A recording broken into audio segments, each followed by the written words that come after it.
Boston George, thank you so much for joining us. Thank you for having me on board your ship.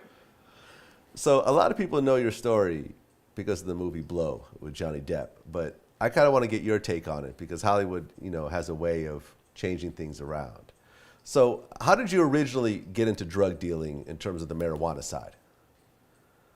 Well, I attended several universities and then I majored in drinking at a bar in the University of Tennessee called the Wild Mouse, and of course it was time to leave there.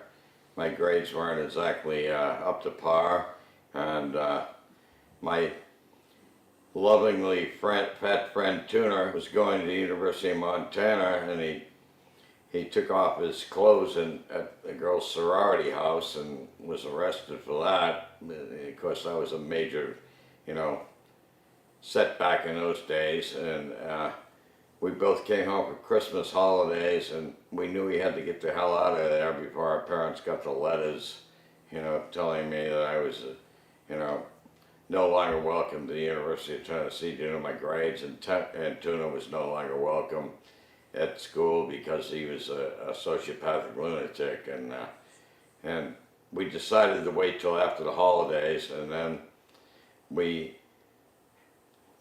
decided on California, and I said, let's go to California. He said, where? And I said, I don't know, we'll just go to Southern California. And we bought an old TR3, which is a Triumph, and probably most people don't even know what that is. It's a little sports car with snap-on windows, and we were so ignorant of the fact that we took the northern route in the winter through Chicago to get to California instead of the southern route, and we froze our ass off, but we kept drinking a case of beer every day, and so the beer was kept cold because the car was freezing, and we got to Belmont Shores, and it was like a whole different world compared to Boston, the University of Tennessee, or the University of Southern Mississippi, where I first went to. And in fact, it was a paradise. Unbeknown, we didn't even know what bikinis were, all right? And free will and existentialism, and California was consumed in it all. And the next thing that happened is had to find a place to rent. A little house on the beach. Belmont Shores is a college town for Long Beach State students. It's like a little hamlet. It's I don't know what it's like there because I haven't been there in some time, but I still imagine it is. And we pulled up to this place that said for rent, and up on the balcony it was a townhouse, and there were 3 girls in bikinis hanging over the balcony, and which was phantasmagorical to us, especially, okay, with the breast hanging out and the whole deal. And they said, hey, you guys gonna rent here?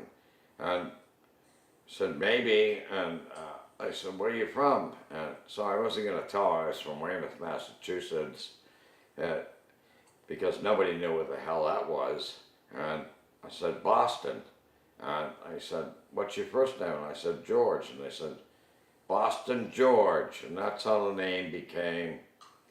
And at first it was okay, but now that I'm 73 years old, it's ridiculous, but that's okay. I have to live with it, and I'll die with it. And who knows, maybe I'll even have it printed on my tombstone, goodbye Boston George. So, you started selling weed during this time. Now, how big did your weed operation get? I didn't start selling weed immediately. I went to Long Beach State, and I worked numerous jobs, working on offshore oil rigs and other jobs, offloading trucks, and I had no idea I didn't even smoke weed. And then eventually I learned what the value of weed was and the profit in it. I majored in marketing at the colleges I went to, and minored in psychology. And, I still haven't realized how to psychoanalyze myself. That's a complex situation, but I realized the economics of the business, and selling small amounts of weed. What people made at that time, a college graduate made $10,500 a year, okay? And I realized that I could make hundreds of thousands of dollars a year, which was a fortune in those days. And people don't even realize it then, and what happened is that I started selling ounces, and then from ounces I went to pounds, and a friend of mine was from the University of Massachusetts, came out from there to do graduate work, and he worked at the Mark Cochran's Hotel. He was in restaurant management, and on the way back home in the fall semester, he stopped at my house, and in Manhattan Beach I moved to Manhattan Beach by this time, and we had a punch bowl full of pot, and which was common practice in those days in Southern California, or any place in California. Pot was of no consequence. And he said, "Where did you get this? How much did it cost?" And I said, "I got it for $60 a kilo, da da da da." And he said, "This sells for $300 a kilo at University of Massachusetts Amherst." And we both looked at each other, and I said, "All right, let's go into business." And so I started buying it, the marijuana in gross, and transporting it in motorhomes to the University of Massachusetts. And I began making hundreds of thousands of dollars. And it was incredible. To me it was incredible, because I used to mow the lawn for my father for 25 cents. That was a big deal for him to pay me.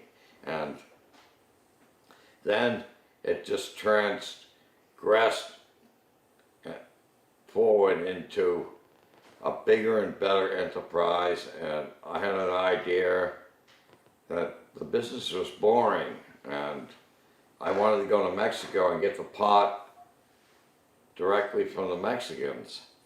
And so we went, I saw the movie Night of the Iguana, and I loved Liz Taylor and Richard Burton as actors and actors.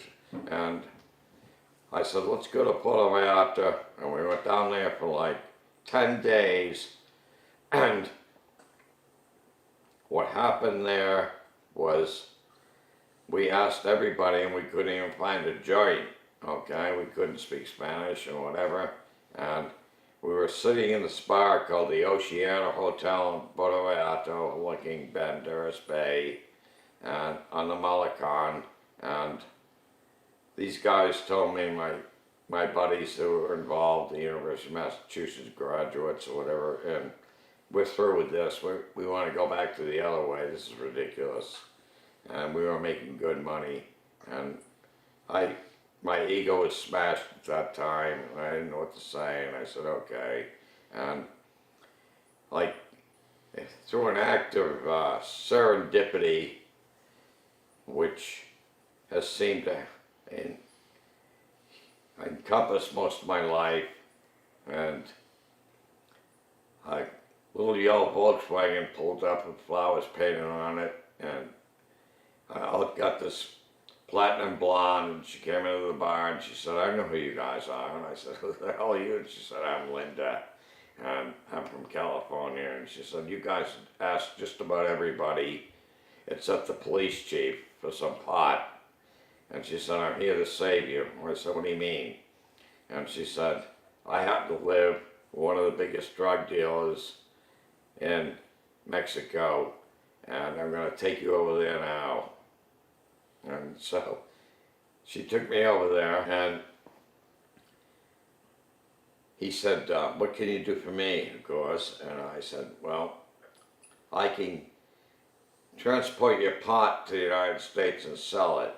And of course, I really didn't know if I could transport it or not. And he said, how are you going to do that? I said, through airplanes. And he said, okay. When you come with an airplane, I'll fix it up so you can do it, and we'll work it just right, and it'll be perfect, all right? Now, front you the pot. And immediately when we left Danny Partito was his name, we left the hotel, and we went back to our rooms at another hotel, and my friends from the University of Massachusetts said, "This is incredible, you're crazy, you don't even know how to fly a plane." And I said, "I'll learn how to fly a plane and we'll steal one." And of course they were completely skeptical about the whole thing. And in the end, we pulled it off and we did the first load. And I realized that I wasn't the consummate pilot of the universe and that I better find a better pilot, all right? Because I didn't have instrument rating, which means that after dark you can't fly a plane, okay? And so I hired better pilots and bigger planes, and it grew into an empire. When you look at your weed operation as a whole, like how many millions of dollars do you think you made? In the weed operation, probably 50 million, which at that time was a lot of money. Right, 50 million back then is like, what, maybe 200 million today? No, probably 500 million. Okay, $500 million. So you made $500 million off marijuana. Right. So then you ended up getting busted for marijuana. Yes, in Chicago. And Okay. I went to Cook County Jail for a couple of hours, and I bonded out, and that night I caught a commercial flight back to LA, and the next day I was flying another small plane down to Mexico to get another load. Now, what led up to you actually doing hard prison time for marijuana? Odd prison time. What happened is that I jumped bail, and it wasn't exactly hard prison time. It was in Danbury, Connecticut. It was a federal prison, and it was, I guess you could call it a medium low security prison, and it was full of mob guys that had been in the penitentiaries or whatever, and they filtered down. And another act of serendipity, when I first went into the reception dorm, was where they put you before they assign you to another dormitory, okay, where you're going to stay for a long time. I actually got a 5-year sentence, and at that time you did 1/3 and you got out on parole, 20 months. So it wasn't, the mandatory sentencing was a long way from taking effect until then. And actually it wasn't a hard prison time. I taught school there, and they assigned me to, ironically, a bunkmate called Carl Slater from Columbia. And Carlos was in there for stealing cars and shipping them to South America. All right, not cocaine. But yet, he asked me, "What am I doing here?" And I told him I was flying pot out of Mexico, da, da, da, da. And he said, "Do you know anything about cocaine?" And I didn't. And he said, "It costs $60,000 a kilo." Then the wheels in my head began to spin like, at high velocity. And I said, "You know what? I know how to get that out of there." And that's how it all began with him. And it was another act of serendipity. And we waited till we got out, and then we went into business. And, then I climbed aboard the starship to hell. So Carlos Slater, he was part of the Medellin cartel. At that time, there wasn't any Medellin cartel. There was just Carl Slater and I, and who later on I met, Pablo Escobar and a bunch of other people who didn't have a market in the United States, a major market, or a major transportation system. And when it all culminated and came together, then, like any business in the world, it became a cartel, like the oil cartel, the banking cartels, whatever. It was just a name, all right? And a group of people who were intent on profit, and pure profit, would stop at nothing to get it. So how much did you actually deal with Pablo Escobar back then? I had only business meetings with him, and I I don't know. I don't know if you can equate it in hours or minutes or moments or whatever, but each moment was an intensity unto itself, and it may have seemed like days a moment with him, and but I didn't stay there very long. I just my purpose was to get the stuff in there, get the planes in there, and get the merchandise out of there, and market in the United States and bring back the money or whatever. Because Colombia is a beautiful country, but it was consumed in a violence that was becoming so intense that it, it was insensible to stay there any long period of time. Okay, now there was a scene in Blow where you show up.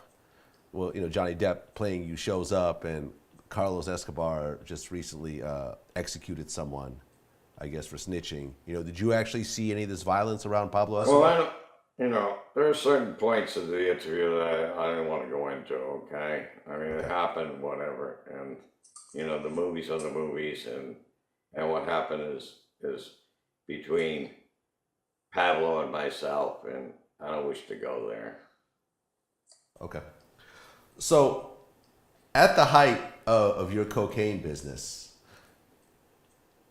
how much, I guess you were making $15 million per plane load of cocaine? Like, how much money were you making back then? Well, what I was doing is charging for transportation. We were charging $10,000 a kilo to move it.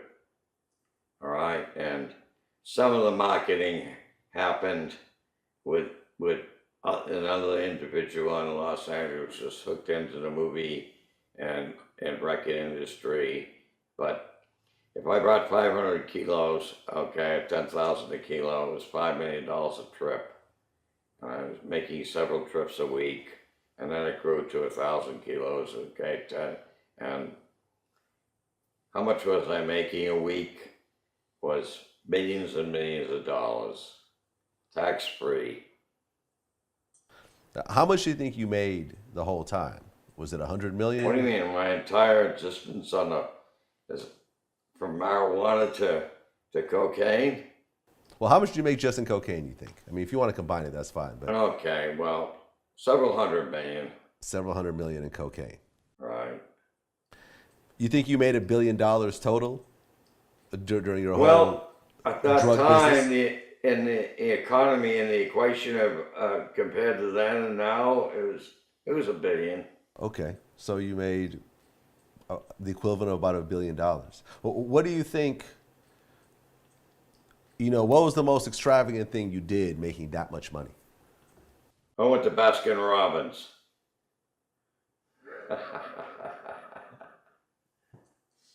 What does that mean? The most extravagant thing, it's all relative and an existentialist question. I mean, what is most extravagant? I just lived my life to the fullest, with the intensity of 1,000 suns, and pursued the most beautiful women on the planet and traveled all over the world and had a goddamn good time for myself. And after a while, when you're doing all that and you have total free will, nothing is extravagant. Extravagance becomes normal. At one point, Carlos Leader actually went around you and cut you out. True. Well, why do you think he did that, after you guys had made so much money together? Greed. Greed. Yes. Isn't that why Brutus betrayed Caesar in the steps of the Roman Senate? And he said, "You too, Brutus." It goes back to before the Bible even. And anybody who plays these games of power, all right, and doesn't understand the evils of it in the greed behind it that it's bestowed upon is a fool. Well, at the time that Carlos Leader cut you out, you were still sitting on, I assume, tens of millions of dollars? Correct. So at that point, why did you decide to keep going as opposed to saying, okay, I have enough money sitting here to last the rest of my life very comfortably. Let me just get out while I'm ahead. Well, there it comes down to the simple fact that in the beginning you play the game for money, and then because does anybody really know thyself completely? And people that play games like that eventually find out who they really are. And what I was a thrill junkie, and I was gambling my life, and I got off on it.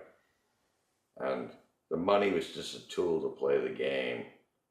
And there was no getting out, there was no getting in. I was in for a penny, in for a pound, and I love the thrill of it. And it was my opiate. And when I didn't play the game, I was disenchanted. Well, you ultimately got arrested in 1994 with around 1,800 pounds of cocaine. Yes. So at one point, you testified against Carlos Leader? That's true. But when did that happen? Did that happen before or after that arrest? Well, I had no intention of testifying against him. He had written a letter to George Bush and was going to, inform on the cartel and all the bank accounts and all our activities and all the processing plants. And then I decided to go ahead with it because it was under the old law. And even at 20 years, I would have done 5 or 7 years, and it didn't matter. I mean, I wasn't afraid of prison, and I was still young. And I told him in the beginning, no, I wouldn't do it. And then when it came out in the Miami Herald, I agreed to do it. Okay. Now, before that, you had a bunch of money in the Panama bank that they ended up seizing? In the Bank of Nova Scotia in Panama. And Noriega nationalized the banks and took all the money. How much money did you have in your I bank had account at the time? 68 million in there.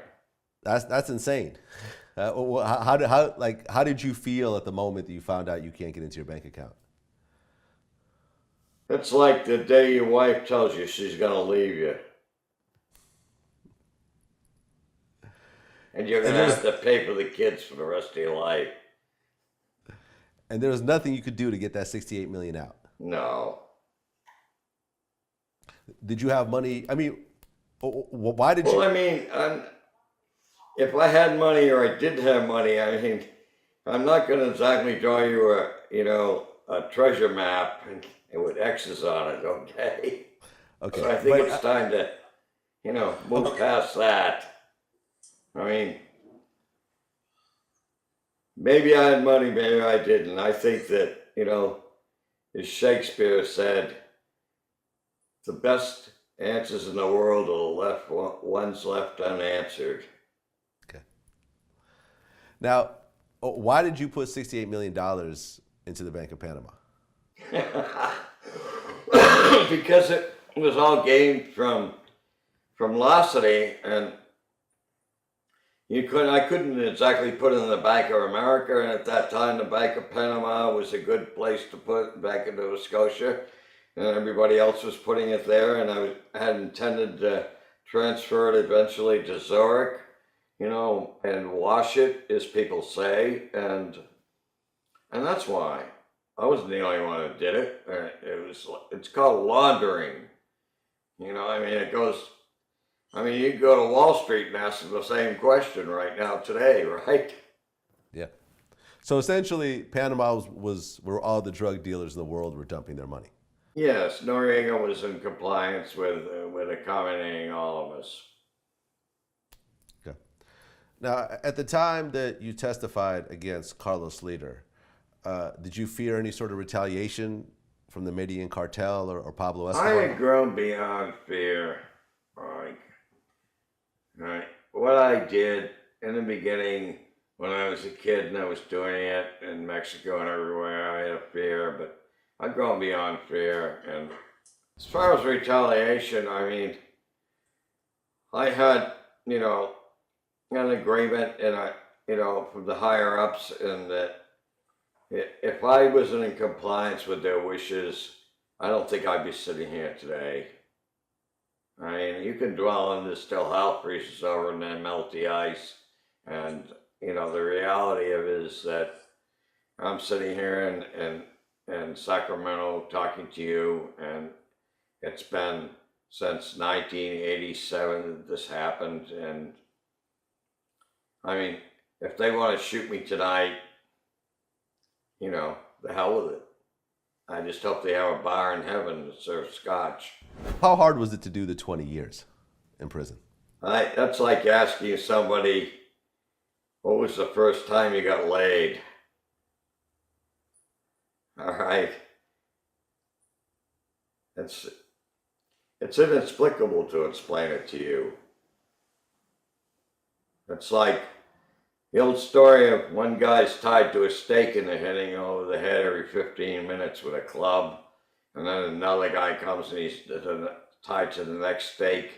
And the new guy says to him, how can you take this? And he said, it's not so bad once you get used to it. And that's prison for you. Yeah, day by day, one day at a time. Redundancy, idiocy, and consumed anxieties. And the worst two things are having your sexual drive taken away from you. You can't be with a woman for 20 years and you have no privacy. And how could I possibly ever describe that to you or anybody else on this planet? Sure. All I can tell you is don't go. What was it like to get out? First day of spring, and you see the most beautiful girl on the planet walking down the street in a pair of tight jeans, and you're in your pickup truck, and you want to pull her and pick her up and take her to the river with a bottle of whiskey and make love to her till hell freezes over and then melt the ice. That's what it was like. So was it difficult getting out, considering that your skill set was a drug dealer? You get out 20 years later, and you don't want to go back into that again. Well, it's an ex-DEA agent told me who chased me around forever. He told me, he said, I know you, and he said, I know you've gone straight now, or whatever. He said that you're too old, and he said, if it was the old days, he said, the moment you walked out of there, you would have been on a plane to South America, ready to go again. And he said, you just went to Sacramento and rented an apartment. When you look at the sentencing for drug dealing, and recently Obama wanted to take steps for lowering sentences for nonviolent offenders, do you feel that drug dealing sentences are fair now, or they're unfair? They instituted the mandatory sentencing, which is a draconian law, and it's completely unfair. And I spent time with 20-year-old kids in federal prison that had a handful of crack cocaine. They were given 25, 30 years. And they used to come to my room and cry. And the majority of them were black, and it's a racial bias law, and it's ridiculous and needs to be changed. And we have a correctional system in the United States of America with 2.5 million people in prison. More people than anybody place in the world, even more than China. All for non-violent crimes and all for drugs.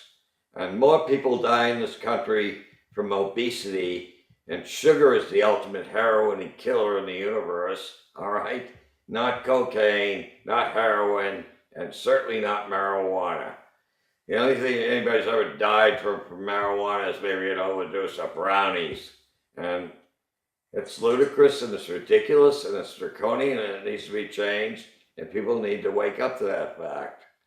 But this is a great country. It's a democracy. And how do you change the law? Through the political system. It's a democracy. You vote. And people need to get off their ass and vote and change the laws. And hopefully this will all happen. But I know it's happening in my lifetime, which I never thought it would, the legalization of marijuana, which hopefully it's going to happen in California next. And people will look back 50 years from now and they'll be standing on the streets lucky a joint or whatever, and there's no comprehension that people spent all this time in prison or paid all this dues or whatever, because it's like I could be standing on a cement, parking lot where there used to be a beautiful beach, and so to the person, there used to be a beautiful beach here, but that person doesn't care that there used to be a beautiful beach there. All they care about that kid that day is to get in his car and go pick up his girlfriend and go to some place where there is a beautiful beach. And you can, it's found on history and the facts of it all or whatever and what happened to you or the misery or whatever. And look at the Holocaust. How many people want to talk about that or even care? How many kids or whatever? It's of no consequence to them. It's like children, the youth of America or the youth of the world, they live in the present and the future. And when you get old as hell like me, you are consumed in the past. And you realize that constantly relating the past is really no consequence. Let's talk about now and the future, and hopefully things will change. And we won't become the industrialized prison system of the world. But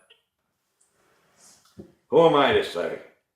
I am just another soothsayer in the flea market of the world, of the universe. And, time will tell, and time will march on. At one time, the Medellin cartel was supplying 90% of the cocaine in the United States. Is that correct? Yes, I believe that to be so. I mean, there was other countries, Bolivia and what have you, but that happened to be a market at that time. In fact, the market wasn't that huge in the beginning. The kilo sold for $60,000 a kilo of pure cocaine, which burns at 187, okay, on the thermometer. And the market only was for wealthy people in America. And then they reduced it down to supply and demand. They oversupplied, of course, when you oversupply, you become Walmart, and all of a sudden it's selling for next to nothing. Cocaine is nothing but it's a passing phase. It passed on and moved on. Now, what do the kids do today? I don't know. They love smoking marijuana, which has the intensity of 1,000 suns and nothing compared to the Mexican marijuana. And they're stealing, narcotics out of the medicine cabinet that their parents have prescribed, prescription drugs or whatever. I mean, people are going to do drugs forever. And drugs are not a problem, okay? The problem is guns, all right? Okay. We produce far more guns than we do drugs, all right? And we want to give everybody a gun. Drugs don't kill people, guns kill people. And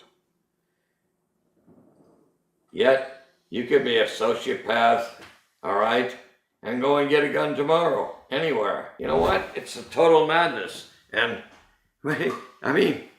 last 2 days, somebody went to a place in Arkansas or whatever and shot people there, and the other day a kid from school. But does anybody care? No, the DEA wants to go out and kick down some kid's door with 100 kilos of pot growing plants. So at one point, it started out as a rich man's drug. at 60,000 a kilo. But then in the 80s, they started cooking it up into crack, and that turned into a whole other thing. Like, what do you think changed in the cocaine business once crack showed up? Crack was just another. What happened is this. I'll tell you what happened. Here's how it works. All of it. Okay. We have these places they call housing projects or ghettos or minorities. All live there. Okay, and nobody in those areas in the major cities of the United States of America ever invented a gun, or they didn't smuggle cocaine or heroin. And the white man did all that, and they filled these areas with guns and dope, and then they surrounded it with the police. Okay, you think that they go to Beverly Hills to look for guns and heroin and cocaine? Or do you think they go to Harvard and Yale and Brown and all the major Ivy League schools or whatever? Do they go there on a Friday or Saturday night and arrest all the college kids, which are stoned out of their minds? No. And this was all directed and orientated to arrest minorities. And I don't have to like go on professing and proclaiming about this. Just check what the prisons are full of, okay? Prisons full of black kids, okay? And other minorities, all right? And they feed the criminal justice system of America. You know, if I go on about this, I'll probably be put back in jail next week. You know, we'll have to do an interview from there. Well, you know, you talk about being involved in 90% of the cocaine that came into the United States. And when you look at the amount of damage to people's lives that the cocaine did, as well as the crack and all the violence that was triggered from it, you know, and the crack babies and everything else like that, do you feel any level of guilt over your involvement in it? No, I don't have any guilt. All right, guilt is ridiculous. What do you profit from guilt or remorse or trying to change? You can't change the past. You can only change now in the future. All right, and nobody knew at that time, certainly not I, that cocaine was there any kind of evil drug or whatever. People have been snorting it since the 15th century, okay?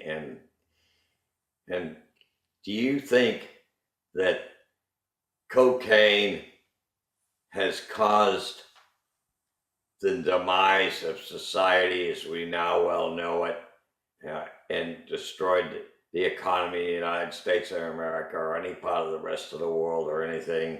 I'll tell you what has, okay? Destroyed America, and is terrorism. All right? Certainly not cocaine, heroin, or marijuana. All right? People wanting to blow up buildings and kill people. All right? That's what's the evil horse that's going on. All right? Certainly not drugs, and it's ridiculous. All right? Do you think that 170 million Americans are going to stop going to work on Monday morning? They're going to stop they don't stop at the liquor store on Monday morning, do they, and not go to work? Well, then you think 170 million Americans are going to go down the alleyway and cop some dope from the guy in the coonskin cap who wants $11 bills and you only got 10? You think they're not going to go to work that day? It's not going to happen. It's ridiculous. It's like totally foolish. Well, I mean, to be fair, I mean, cocaine didn't destroy society, but when you look It didn't destroy society. Would you call society destroyed today? This is the ultimate party, okay? Even the poor people have 3 TVs and 2 cars, all right? And you go travel around the world. Go to third world countries where 2 or 3, 500 million people living in the streets in India in sheer poverty. Go to South America, go to Mexico, where, it didn't destroy society. You telling me when the Wall Street, okay, is making a fortune and everybody, you know what, there's over 40 million people living in California. California is the 7th largest economy in the world. The state of California. Would you call that a society destroyed? Maybe if some of the money is stolen from, here and there and everywhere, but the politicians went into the rebuilding the schools and putting decent teachers there and giving these kids a chance, that they wouldn't have to resort to drugs and selling anything on the corner because they'd be getting an education in the richest country in the world. And I mean, if you want to put it on me that I destroyed a certain part of America, well, I'll tell you what, I'll carry the cross up the hill and you can nail it to me, all right? And put a crown of thorns on me, all right? I mean, you're looking for, you know what you're doing? You're hunting for demons and you're hunting in the wrong place, because ever since you're too young to know what it was like when I went down to the University of Southern Mississippi or whatever, and the water fountains were marked colored and white and this and that, all right? And the majority of housing projects in the United States of America and have no schools. They have buildings with no books and no teachers, and they're just warehouses to produce idiocy, all right? And if you think that I'm responsible for that, you know what, I want to tell you what? We're all responsible for that. And I'll take the blame, if you will. And until that changes, there'll always be what they used to call them ghettos. Now we call them housing projects. And why do we have to isolate 40 million people because of the color of their skin into restricted areas where they live and surround them by police and arrest only them? If we're going to arrest people, let's all go to Beverly Hills on Friday night, all right? Because everybody's snorting coke and doing drugs and raising hell, and you know what? And they're driving Ferraris. And it's ludicrous. What have you done recently to resolve that problem? As an interviewer, I mean, like, where have you gone? What is your contribution to society? What is anybody's? And I'm not trying to, be facetious, but the guilt belongs to all of us. I agree. And to be fair, after you went to prison and after Pablo Escobar was killed, the drug trade didn't go any, it's not like it went away. It was replaced by people like El Chapo. And it'll always be replaced by somebody. The two oldest professions in the world are prostitution and smuggling. And why do you think the drugs come to America? Why did the drug smugglers pick America to smuggle their drugs to? For what reason? 51% of the mothers in this country work, and there's nobody here. There's a key under the mat, okay? And the kid comes home, and there's $10 or $20 on the counter out of guilt. And what does that kid do with that money? He goes and buys drugs. If people didn't buy drugs in America, they wouldn't come here. They'd pick another place to bring them to. It's simple, isn't it? I mean, who's to blame for all of this? I mean, when a kid comes home, there's no one at home. He can do what he wants.